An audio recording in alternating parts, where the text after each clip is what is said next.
Welcome back दोस्तों। मैं the gate of mystical realm के एपिसोड 24 को एक्सप्लेन करने वाला हूँ। अगर आपने इसका पिछले एपिसोड नहीं देखा तो पहले उसे भी चेकआउट कर लेना ताकि स्टोरी आपको अच्छे से समझ आ जाए। तो जैसा कि हमने पिछले एपिसोड में देखा, शिमो लू बिंग को हराकर फाइट जीत जाता है। दूसरी तरफ मास्टर शिप पर अटैक हो जाता है। सेक्ट लीडर जिन शाओ को उस अटैकों को ढूंढने का काम देते हैं। एंड में शिमो को एक अनजान कल्टिवेटर मिलता है जिससे शिमो को खतरा महसूस होता है। अब आगे इस एपिसोड की स्टार्टिंग उसी सीन से होती है। मार्क्स वाला बंदा कहता है, मैंने तुम्हें देख लिया है फिर भी चुप रहे हो। शिमो अपनी जगह से नहीं हिलता। तभी उस मार्क्स वाले बंदे के पास एक सांप आ जाता है। वह बंदा उसे पकड़कर जिंदा ही कच्चा चबाने लगता है। शिमो मन में कहता है, ब्लैक डीमन सेक्ट में मैंने अपने टाइम में कभी भी इसे नहीं देखा। मार्क्स वाला बंदा सांप को खाकर कहता है, इसका स्वाद तो काफी बढ़िया था। वह यह कहकर चला जाता है। शिमो सोचते हुए कहता है, कहीं पिछला अलार्म इसकी वजह से तो नहीं था। मैं सिर्फ सी ग्रेड का डिसाइपल हूँ। अभी मैं मुश्किल से खुद का ख्याल रख पा रहा हूँ। बेहतर होगा मैं अपने काम से काम रखूँ। सीन शिफ्ट होते हैं। सेट के अंदर शिमो वेपन फोर्जिंग शॉप पर अपने लिए स्वॉर्ड देख रहा था। जाओ उसे कई तरह के स्वॉर्ड दिखाता है लेकिन कोई भी स्वॉर्ड शिमो की एनर्जी के साथ फिट नहीं बैठ रही थी। जाओ एक भारी बॉक्स खींच कर लाता है और कहता है, यह तुम्हारे लिए बिल्कुल परफेक्ट है। ये हेवन की बनाई जोड़ी की तरह है। फिर वह बॉक्स को छोड़कर शिमो से कहता है, तुम्हें दिख नहीं रहा कि मैं इसे हिला तक नहीं पा रहा। मेरी मदद करो। बॉक्स ऊपर रखने के बाद जाओ बॉक्स को खोलता है जिसके अंदर एक ब्लैक स्वॉर्ड पड़ी थी। शिमो उस स्वॉर्ड को करीब से देखता है। शिमो को यह काफी पसंद आती है। जाओ स्वॉर्ड के बारे में बताता है, इसके हर इंच में एक भयानक ताकत छिपी है। इसे कंट्रोल करना काफी मुश्किल है। इसे स्पेस या मेट्रोइड के आयरन से बनाया है। इसे कोई असाधारण व्यक्ति ही यूज कर सकता है। जब ये बनी तब इसका वजन सिर्फ 100 जिन था लेकिन टाइम के साथ इसका वजन बढ़ता गया। अब ये पूरे 500 जिन की हो गई है। यही कारण है कि इसे कोई खरीदना नहीं चाहता। मैं केवल इसके योग्य इंसान का ही इंतजार कर रहा हूँ। शिमो कहता है, ब्रदर जाओ मैं इसे टेस्ट करना चाहता हूँ। जाओ कहता है, मैं जल्दी से इसका इंतजाम करता हूँ। यह कहकर वह एक मटेरियल स्टोन को लेकर आता है जिसे काटने में कई दिन लग जाते। शिमो अपनी नई ब्लैक स्वॉर्ड में एनर्जी भरते हुए स्टोन को देख रहा था। जाओ के साथ कई और डिसेबल शिमो को गौर से देख रहे थे। शिमो एक जोरदार स्लैश के साथ उस स्टोन को 2 टुकड़ों में काट देते हैं। जाओ खुश होकर कहता है, इस मटेरियल को काटने में हमें कई दिन लग जाते हैं पर आपने इसे एक ही स्लैश में काट दिया। आपकी ताकत तो लाजवाब है। शिमो जाओ से इसकी कीमत पूछता है। जाओ पहली बार अपनी मर्दाना आवाज में कहता है, 10 लाख। शिमो शौक में होते हुए कहता है, इतना महंगा? मैं 5 लाख दूंगा। जाओ शिमो से कहता है, लेकिन मेरे प्यारे कुंवर साहब इसमें कई सारे रेयर मटेरियल का यूज हुआ है। 5 लाख कम है। शिमो कहता है, नहीं सिर्फ 5 लाख ही दूंगा। शिमो मन में कहता है, मेरे पास मुकाबले के रिवॉर्ड में मिले पैसे, कुछ पिल्स और तालिस्मान है, ये काफी होने चाहिए। जाओ उदास होते हुए कहता है, तुम एक नंबर के कमीने हो। चलो ठीक है 5 लाख ही सही। अब से ये स्वॉर्ड तुम्हारी हुई। यह कहकर वह शिमो के पास जाने लगता है। शिमो उसके मुंह पर हाथ रख के उससे रोककर कहता है, रुको, तुमने कहा था इसमें कई रेयर मटेरियल है। क्या मैं इसमें कुछ और रुइन बना सकता हूँ इसकी ताकत बढ़ाने के लिए? जाओ कहता है, ये स्वॉर्ड काफी सख्त है, आम आग इसे नहीं पिघला सकती। तो रुइन बनाना तो दूर की बात है, लेकिन स्क्रिप्चर पवेलियन के मास्टर जोजिन के पास गोल्डन लिजर्ट है जिसका जहर किसी भी आयरन को मेल्ट कर सकता है। स्क्रिप्चर पवेलियन का सीन दिखाया जाता है। मास्टर जूजिन शिमो से कहते, तो तुम्हें लिजर्ट के पॉइजन की जरूरत है, चलो मेरे साथ आओ। शिमो उनके पीछे चलते हुए कहते, मास्टर हम कहाँ जा रहे हैं? मास्टर जूजिन कहते, मैं लिविंग डेड वर्ल्ड में एक एक्सपेरिमेंट करने जा रहा हूँ। मैं तुम्हारा ही इंतजार कर रहा था। शिमो हैरानी में कहता है, क्या मेरा इंतजार? मास्टर जूजिन कहते, तुम्हारे लेवल 5 की स्पेन सेंस एलिमेंट मुझे काफी सही रास्ता ढूंढने में मदद करेगी। शिमो पूछते है, क्या वहां जाना खतरनाक है? मास्टर जूजिन कहते, बिल्कुल, वहां कई पावरफुल क्रिएचर से। यही नहीं, वहां के वक्त और स्पेस टर्बुलेंस से हमारी जान भी जा सकती है। शिमो कहता है, मास्टर क्या मैं भी वहां से कोई स्पिरिट पेट हासिल कर सकता हूँ? मास्टर जूजिन कहते, हाँ, लेकिन तुम सिर्फ उन्हीं को कंट्रोल कर सकते हो जो तुमसे कमजोर हो। तुम्हारी अभी के ताकत के हिसाब से तुम सिर्फ कीड़े मकोड़ों को ही कंट्रोल कर पाओगे। तो बताओ, क्या तुम इस खतरनाक सफर के लिए तैयार हो? ये जिंदगी और मौत का खेल है। शिमो कहता है, डरना कैसा, मौत का सामना करके ही नया जीवन मिलता है। मास्टर जोजिन कहते, शाबाश, मुझे पता था तुम यही कहोगे। लिविंग डेड वर्ल्ड में जाने वाले फॉर्मेशन प्लेटफॉर्म का सीन दिखाया जाता है। शिमू कल्टीवेट कर रहा था। मास्टर जोजिन कहते, मैं एक एक्सपेक्शन करता हूँ, तुम्हें एक सिंपल सोल को बांधने वाली टेक्निक सिखाऊंगा। जब तुम इस टेक्निक में माहिर हो जाओगे तो तुम दूसरी दुनिया में कमजोर क्रिएचर्स के अंदर अपना सोल मार्क छोड़ पाओगे। एक बार सोल मार्क लग गया तो वे हमेशा के लिए तुम्हारे सर्वेंट बन जाएंगे, जिसे तुम कभी भी समन कर सकते हो। शिमू मास्टर जूजिन की दी गई टेक्निक को प्रैक्टिस करने में लगता है, जिससे उसके चारों तरफ सोल एनर्जी फ्लोट करने लगती है। कुछ देर की प्रैक्टिस के बाद शिमू टेक्निक को सीख जाते हैं। मास्टर जूजिन शिमू को देखकर कहते, बहुत बढ़िया, इतनी जल्दी टेक्निक को सीख गए, चलो मैं तुम्हें फॉर्मेशन के जरिए दूसरी दुनिया में भेजता हूँ। यह कहकर मास्टर जूजिन word piercing star cloud formation activate कर देते हैं। शिमू उस फॉर्मेशन की एनर्जी महसूस करता है जो काफी ज्यादा पावरफुल थी। मास्टर जूजिन शिमू को एक तालिस्मान देकर कहते, इस तालिस्मान में लिविंग डेड वर्ल्ड के रास्ते का पता है, अपने माइंड को फोकस करके इसे महसूस करने की कोशिश करो। उसके बाद मास्टर जूजिन अपनी सोल को अपनी बॉडी से अलग कर लेते हैं। फॉर्मेशन के अंदर से कुछ एनर्जी शिमू की बॉडी में जाती है, जिससे शिमू की बॉडी भी सोल से अलग हो जाती है।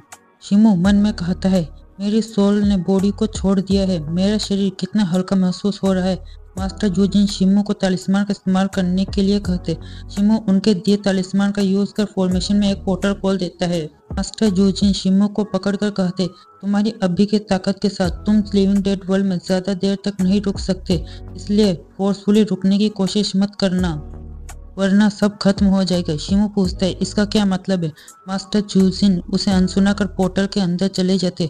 शिमू अंदर जाने के बाद अपनी आंखें खोलता है और चारों तरफ देखता है, जहाँ हजारों जेलीफिश नजर आ रही थी जो स्पेस में फ्लोट कर रही थी। शिमू मन में कहता है, छोड़ो पिछले सवाल को, जो होगा देखा जाएगा। मास्टर जूजिन हंसते हुए कहते, मुझे पता था मेरा ये तरीका काम करेगा। शिमू तुम मेरे पीछे रहना, इधर उधर मत देखने जाना।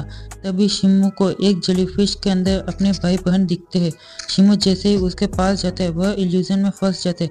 जहाँ शिक्वान विलेज के अंदर तियाओयांग शिमू से कहती, भैया वहाँ क्या कर रहे हो, इधर हो।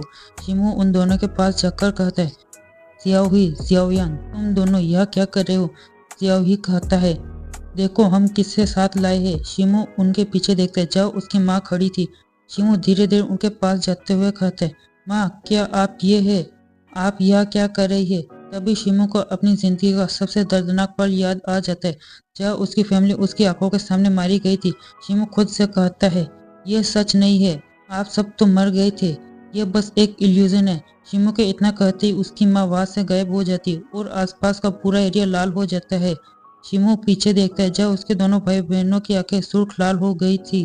जियाओही कहता है, शिमू तुम्हारी वजह से हम सब मारे गए, तुम जिंदा रहकर क्या करोगे, तुम भी हमारे साथ चलो।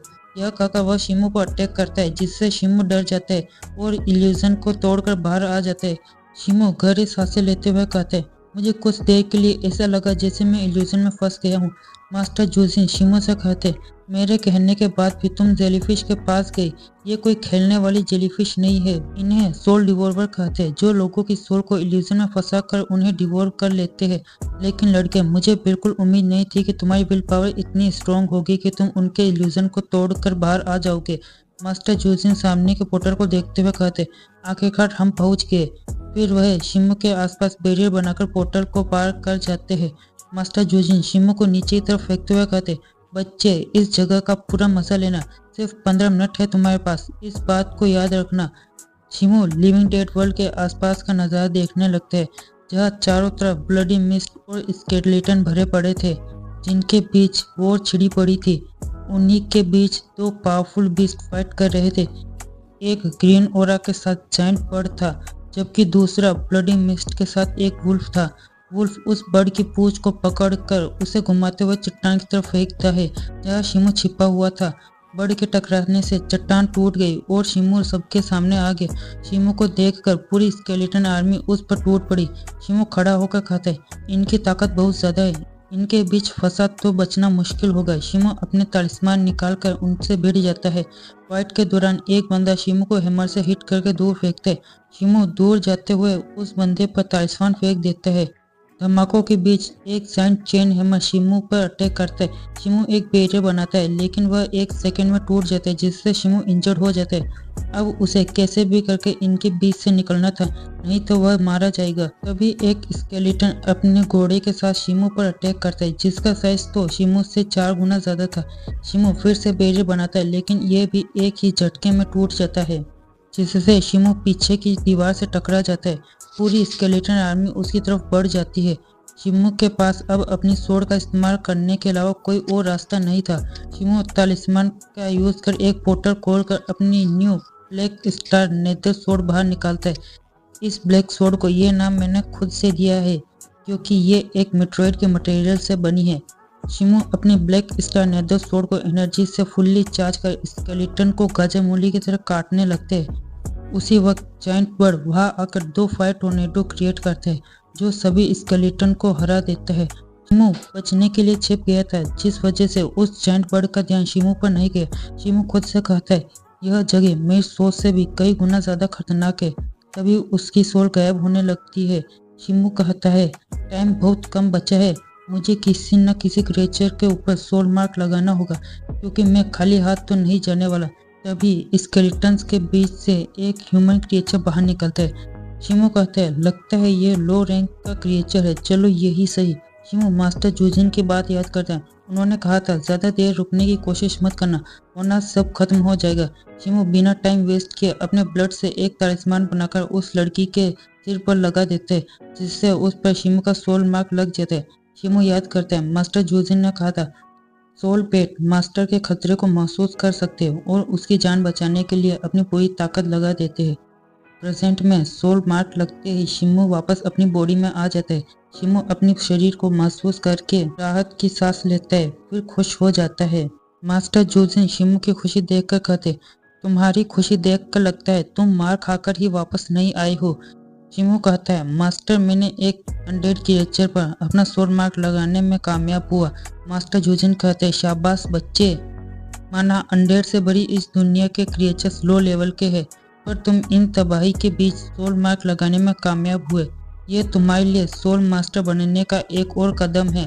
फिर मास्टर जूजिन 2 चीजें बाहर निकाल कर कहते ये लो गोल्डन लिजर्ड का पॉइजन और एक मैनुअल जिसमें सोल पेट को समन करने का तरीका है।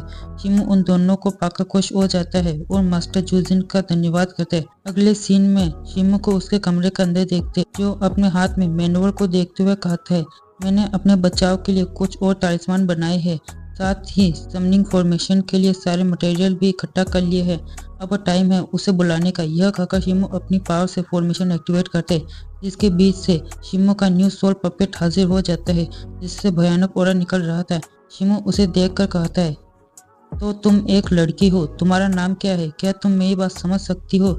शिमू की बात सुनकर वह लड़की सर हिलाती है। शिमू कहता है 2 कदम आगे बढ़ो। उसकी बात सुनकर वह लड़की आगे बढ़ने लगती है लेकिन फिर ऐसे लड़खड़ाने लगती है जैसे पहली बार चल रही हो।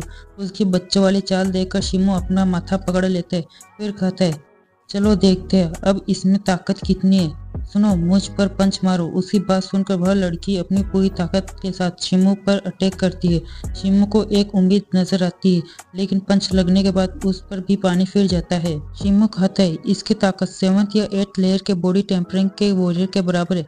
अगर गलती से भी जिन शव से टकराई तो जिन शव इसे एक ही थप्पड़ में टपका देगी। खैर छोड़ो इससे, सुनो लड़की तुम ब्लडी मिस्ट के बीच समन हुई हो इसलिए आज से तुम्हारा नाम यान लुओ होगा। अभी के लिए तुम वापस जाओ, जरूरत पड़ने पर मैं तुम्हें फिर बुला लूंगा। यान लुओ सिर लाती है। शिमू उसे वापस भेज देता है और कहता है ऐसा लगता है मुझे और भी आर्टिफैक्ट बनाने होंगे। अगला सीन लिविंग डेड वर्ल्ड का दिखाया जाता है जहाँ यान लुओ पहुंच जाती है। अब उसके हाथ में उसकी 4 फीट लंबी स्वॉर्ड है। उसकी पूरी चाल ढाल बदल गई। नीचे के स्केलेटन को देखकर यान लुओ अपनी स्वॉर्ड में एनर्जी चार्ज कर उनके ऊपर टूट पड़ती है और इसी सीन के साथ हमारा ये एपिसोड यही खत्म होता है। वीडियो पसंद आए तो वीडियो को लाइक और चैनल को सब्सक्राइब करना।